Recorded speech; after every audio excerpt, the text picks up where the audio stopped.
je suis Evelyne, lectrice à voix haute et conteuse, et chaque mois je vous invite à embarquer dans mon émission Les mots bourlingués, l'émission qui vous raconte des histoires éclectiques.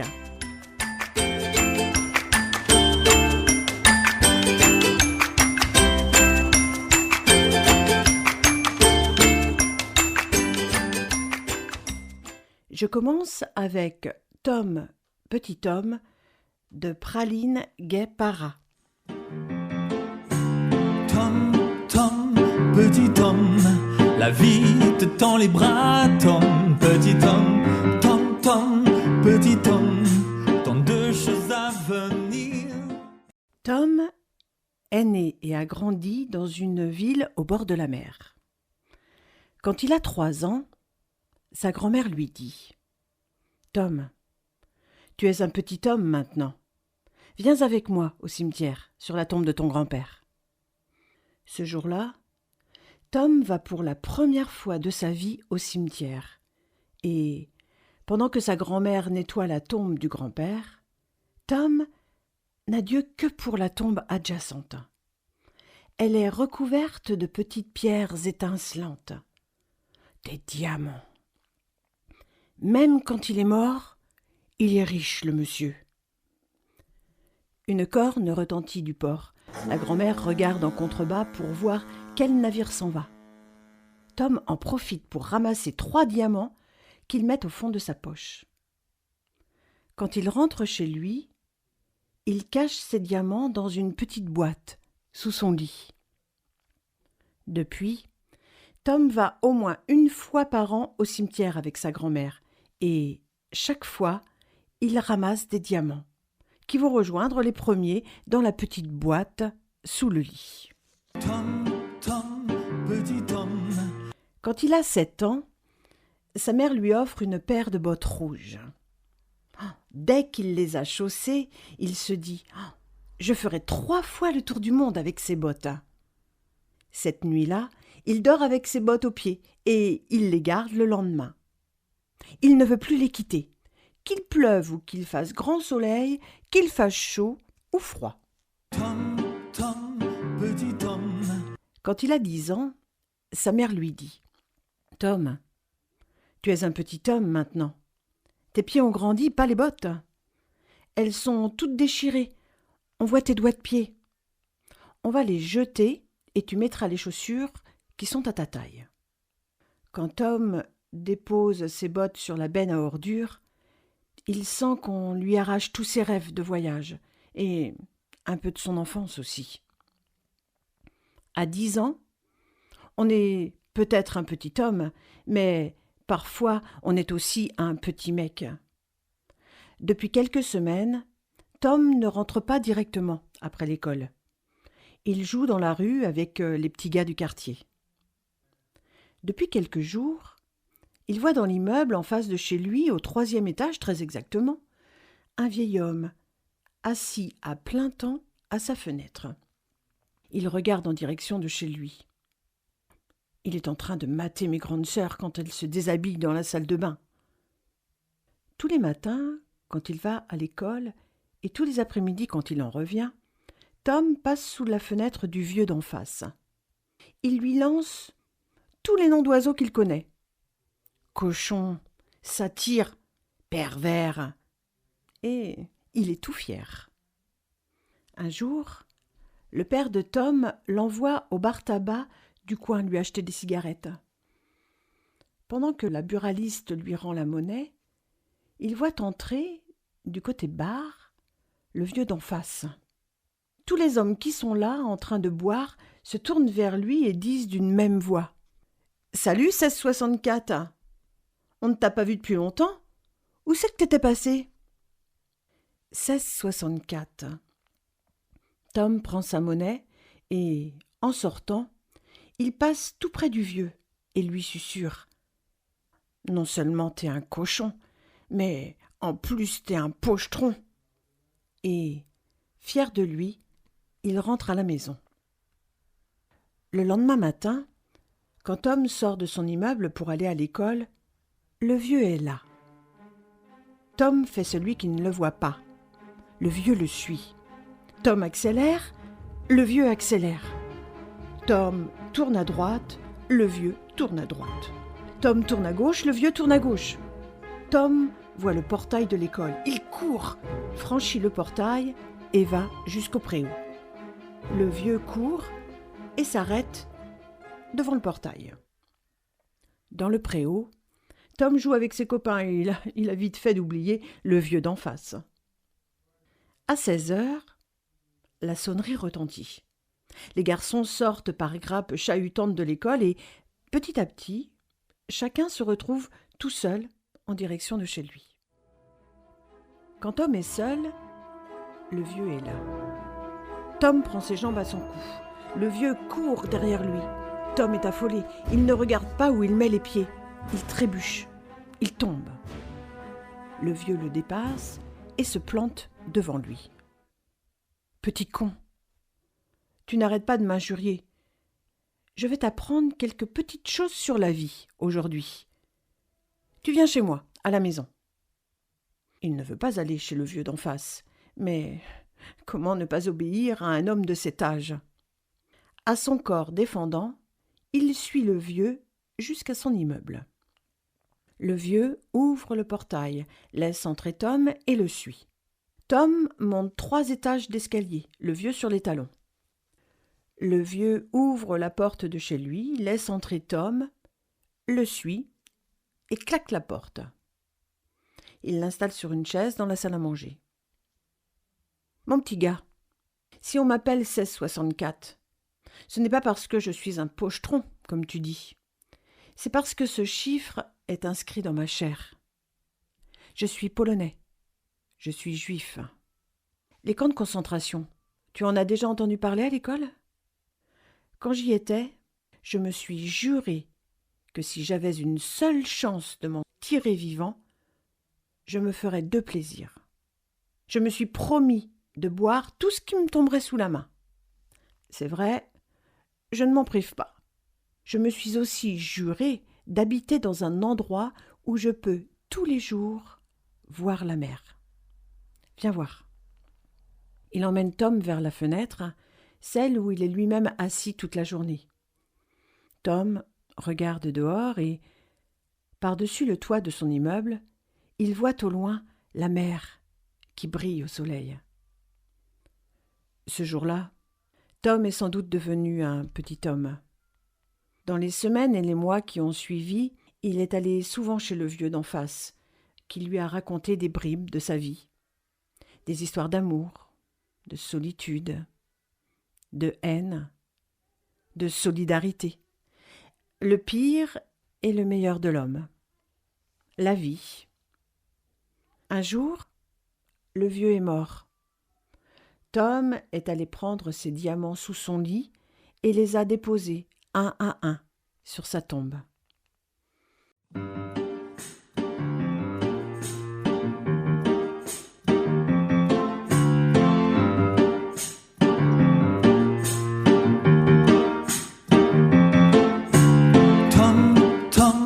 Petit Tom, la vie te tend les bras, Tom, petit Tom, Tom, Tom, petit Tom, tant de choses à venir.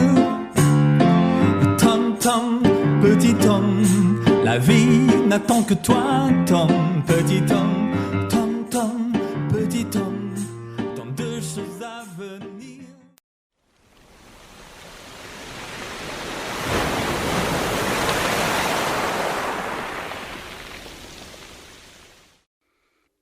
Maintenant, un discours engagé, une nouvelle de Joseph Bialot, La Vache, l'ESB et Georges Grodec. Paris, Palais Bourbon. Les députés sont très nombreux dans l'hémicycle. C'est la journée des questions orales au ministre. Le président de l'Assemblée déclare : « La parole est à monsieur le député du département de Loire et Volga. » L'homme se dresse, parcourt l'hémicycle d'un air impavide, marque un temps. Représentant d'un département agricole, il se bat depuis des mois pour améliorer le sort des agriculteurs de son ressort. La Loire et Volga est de création récente. L'espace Schengen a donné des idées aux édiles et accéléré la réforme administrative de ce coin de l'Europe. Ma question s'adresse à Monsieur le ministre de l'Agriculture moderne. Et elle est très simple. Quelles mesures le gouvernement compte-t-il mettre en œuvre pour sortir de la crise provoquée par l'encéphalite spongiforme bovine, l'ESB, autrement dit, la maladie de la vache folle? Car, mes chers collègues, il est grand temps d'innover dans ce domaine. À ce jour, tous nos efforts ont été vains. La traçabilité n'a rien donné. La carte BV pour bovin vital est d'un usage peu approprié aux travaux des champs. La vaccination non plus.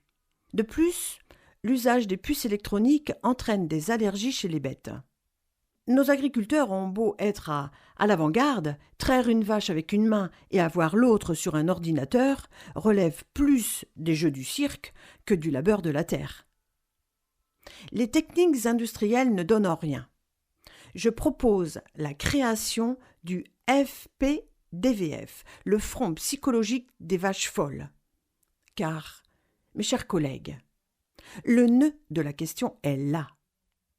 Pourquoi, alors que nous sommes capables maintenant de greffer des mains, pourquoi, quand nous sommes aptes à transformer des herbivores en carnivores, de faire des métros qui marchent tout seuls et des piétons qui en font autant les jours de grève, de réduire les impôts en les augmentant, de mener des guerres avec 0 victime et des milliers de morts différés, de faire des enfants dans des éprouvettes, des porte-avions aux pistes trop courtes garantissant des pertes nulles puisque les avions ne décollent pas, d'autoriser des pays à polluer, de délocaliser la fabrication des trous dans la couche d'ozone dans des pays de l'hémisphère sud. J'en passe, bien sûr. Pourquoi, donc, sommes-nous incapables de résoudre un problème qui me semble relever de l'évidence? L'origine de la maladie de la vache folle, je vous l'affirme, n'est autre que psychosomatique. Grodek, l'homme qui est à l'origine de la médecine de ce nom, ce contemporain du grand Sigmund, affirmait que, je cite de mémoire, lorsqu'il avait affaire à un homme qui perdait soudain la vue, alors que ses yeux étaient parfaitement sains, ou qu'un autre de ses patients devenait brutalement sourd tout en possédant des oreilles impeccables, il fallait d'abord se demander ce que le patient ne voulait plus voir ou ne plus entendre. Eh bien, mes chers collègues, osons, oui, osons enfin poser la question. Quelle torture psychologique avons-nous infligée à nos vieilles vaches pour qu'elles deviennent folles? Là se tient la cause et probablement le traitement de l'ESB, l'encéphalite spongiforme bovine. Voyons les choses de plus près. Les psys sont aujourd'hui partout. Dans les écoles, les maternités, les manuels de puériculture, les casernes, dans les écoles de commerce, les chambres de torture, la soupe en sachet, chez les dealers. Et on constate avec terreur que nos campagnes ont été épargnées par ce remède universel. Posons-nous la question. Sommes-nous dignes de représenter ici nos électeurs sans aborder ce qui est probablement la solution de la crise agricole grave que nous traversons? Où sont nos vaches d'antan? Qu'avons-nous fait du précaré légué par nos ancêtres? Vache folle, où est ta victoire? Tout d'abord, on ne dira jamais assez de mal de l'insémination artificielle. Nos braves vaches, de la puberté à la mort, ne connaissent plus le taureau. Souvenez-vous des paroles de ce triomphe de la chanson française à l'entre-deux-guerres. Elle aimait un taureau qu'elle avait vu à Bilbao, au marché, aux bestiaux, oh ce taureau qu'il était beau avec ses jolis cornes en croc. Un chant funèbre, en vérité. Les taureaux meurent toujours, mais seuls. Jamais dans les bras de leurs compagnes. Jamais plus. Oui, toutes les vaches l'affirment, le meuglent, le pleurent et le déplorent. Adieu, superbe mâle de nos arènes. Durant toute leur vie sexuelle, elles ne verront plus que la seringue du vétérinaire, unique objet de leur ressentiment. Horreur. Horreur. Horreur. Vous verriez-vous, mesdames et messieurs, dans la situation de nos ruminantes? Certes, la morale y gagnerait. Mais le plaisir. Que deviendrait le plaisir? N'oubliez jamais que se reproduire sans plaisir relève du devoir, et que, lorsque obligation et volupté s'opposent, c'est toujours la volupté qui doit l'emporter. Sinon gare, tout devient possible. Même nourrir les bovidés avec des moutons, les poules avec du poisson, et les hommes avec... On attend toujours les résultats d'analyse pour se prononcer. Imaginez, mesdames et messieurs les députés, en Savoie, en Normandie, dans le Limousin, en Bretagne, imaginez un homme qui traiterait sa femme comme nous traitons nos vaches. Imaginez un homme qui caresserait chaque jour les seins de sa copine, de sa femme, de sa voisine, de sa maîtresse, et qui ne lui dirait jamais un mot tendre. Eh bien, mes amis, c'est ce qui se passe aujourd'hui dans nos fermes.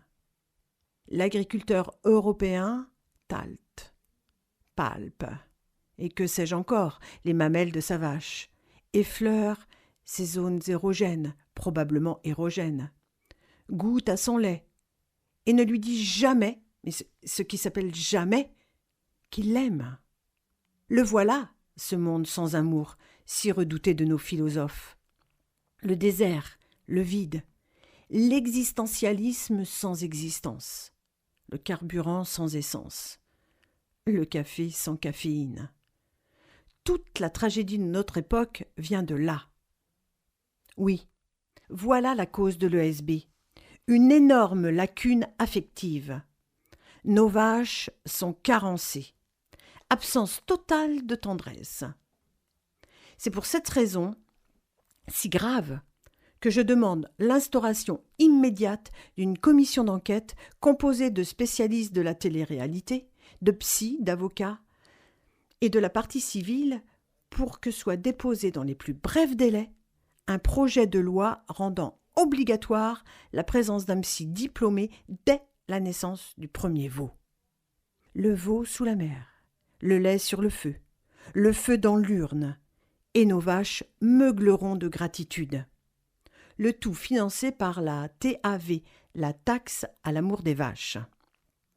Dès maintenant, disons à nos vaches que nous les aimons et nous aurons fait un grand pas vers la réconciliation entre l'homme et l'animal. Grodec prétendait que la maladie est la forme qu'utilise l'inconscient pour remettre de l'ordre dans le chaos.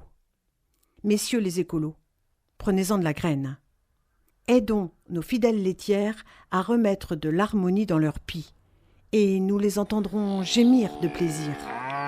Retroussons nos manches, entonnons un slogan universel, de l'herbe pour les vaches, des vaches pour les hommes, et l'agriculture européenne sera sauvée. Monsieur le Président, je demande un vote dans les plus brefs délais. Merci de m'avoir écouté.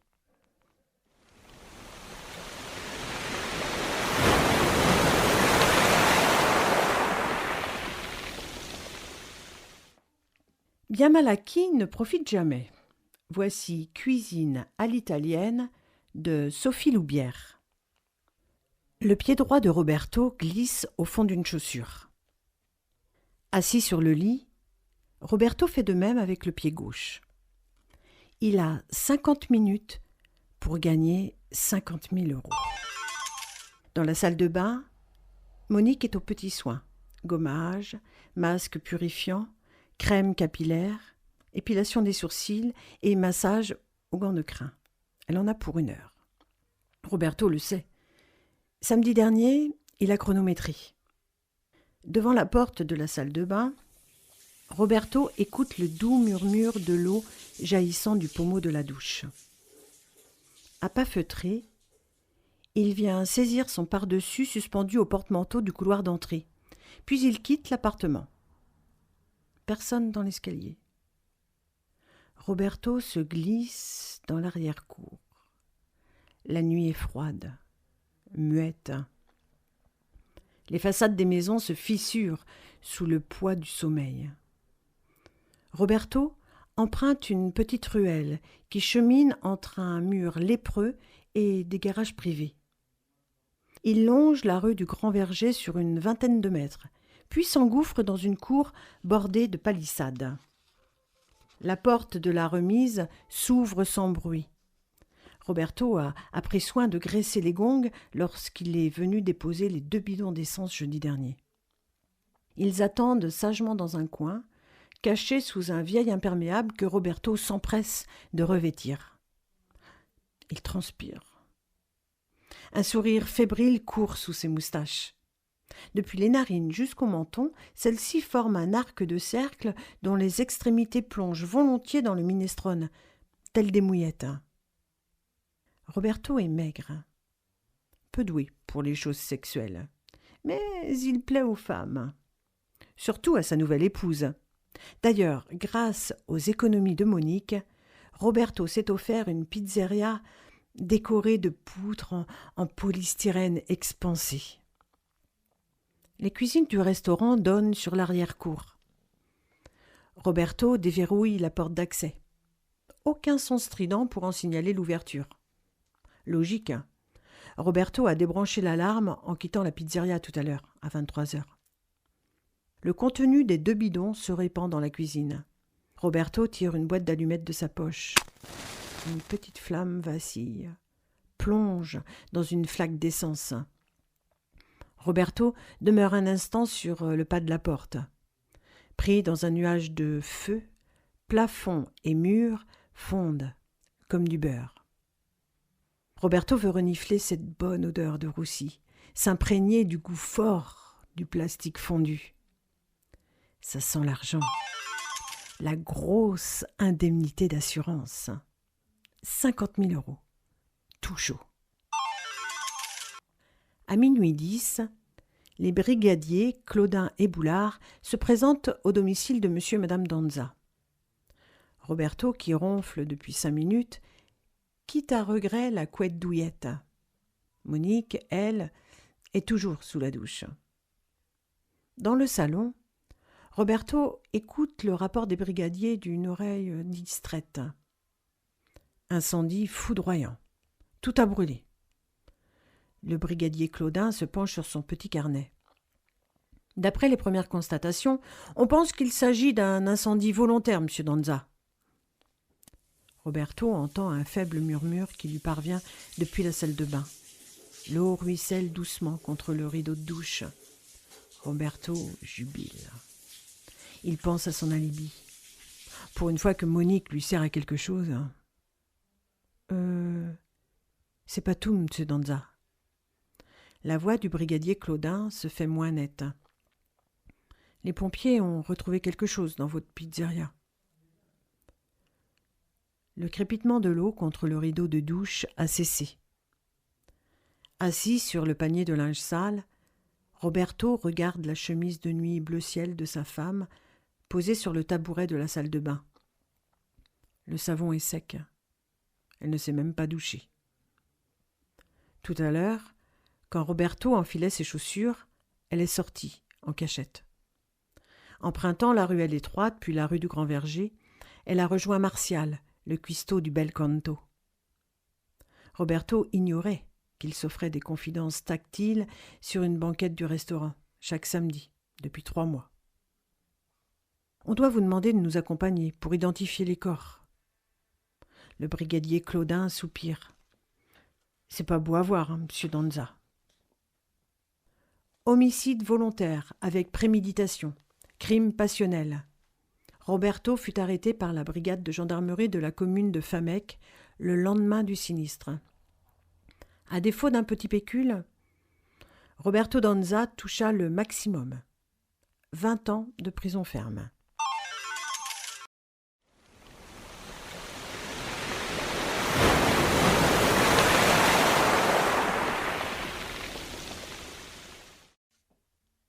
Je termine avec une note solaire. positive et pleine d'espoir avec La femme soleil de Pauline Guépara. Une femme arbre, une femme soleil, une femme qui est si généreuse, si chaleureuse, si accueillante que, même quand elle est chez vous, vous avez l'impression d'être chez elle. Quand je l'ai rencontrée, elle m'a raconté comment elle était arrivée ici. Avant, elle vivait à Bamako, au Mali, et elle ne connaissait du monde que les grandes villes d'Afrique de l'Ouest. C'est déjà pas mal. Un jour, elle se marie et elle vient vivre en région parisienne avec son mari qui travaille là depuis des années dans une usine de voitures. Ils s'installent dans un appartement au rez-de-chaussée d'un immeuble et comme ils ont besoin d'argent, son mari fait souvent les 3-8. Elle me dit comme ça. Tu sais, ici ce n'est pas comme au Mali.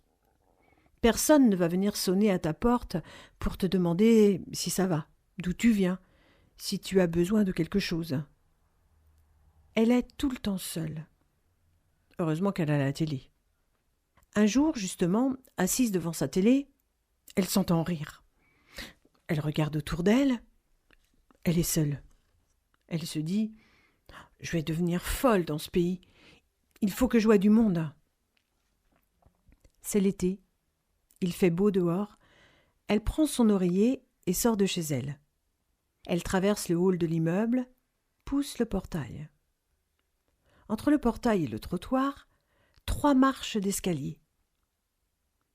Elle pose son oreiller sur la marche, la plus haute, de côté pour pas gêner le passage, et s'assied.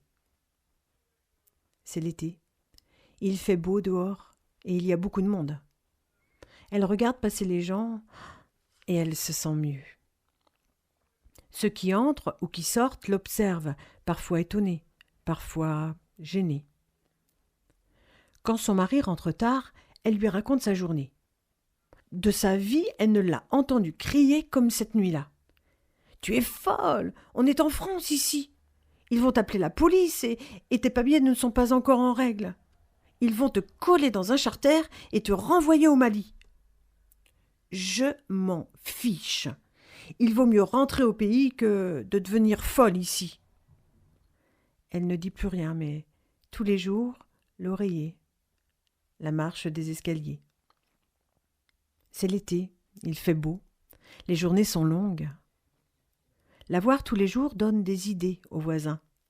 Petit à petit, chacun à son rythme, chacun à son tour, il s'y installe aussi, qui avec un coussin, qui avec un tabouret, qui avec rien.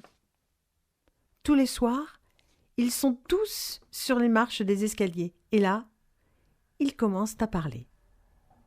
Un jour, elle n'est pas fidèle au poste. Les voisins s'inquiètent. C'est l'été, il fait beau, les journées sont longues, chacun à son rythme, chacun à son tour. Ils ont sonné chez elle pour voir si elle avait besoin de quelque chose.